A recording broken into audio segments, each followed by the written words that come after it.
ఏడు ఏడిపోయినావా నిన్న కనిపిస్తలేదా?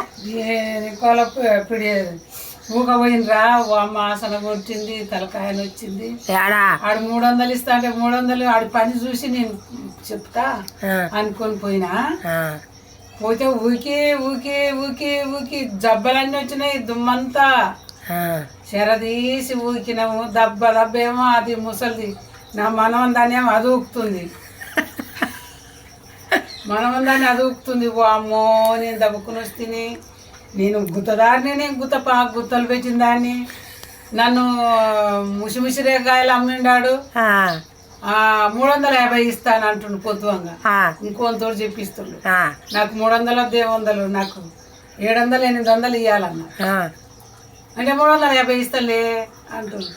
మేమే మాకే పడలేదు, మీకు పడకుంటే మాకేంటి లాభం వస్తే మాకు ఇస్తారా అన్న. అనగానే దెబ్బకే పెట్టేసండి. కలవకపోతే రోజు 1000 రూపాయలు పని చేస్తుంది. 300కి ఏం మాట్లాడుతుర్రు అన్న. దెబ్బకే పెట్టేసండి. మరి నేనేలాగా చెప్పి వచ్చిన నాకు 600 ఇస్తేనే బాగా.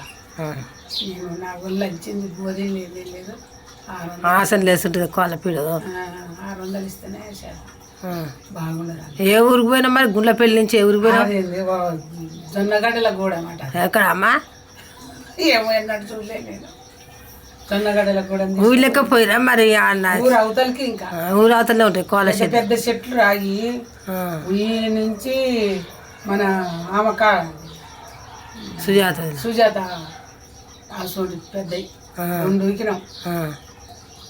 సుజాత ఏం రాలేదు అంటుంది. ఏం రాలేదు ఎట్ట పట్టిండ్రు. అవును, ఎందుకు కోళ్ళలో లాభం ఉండదా? లాభం ఉండదా?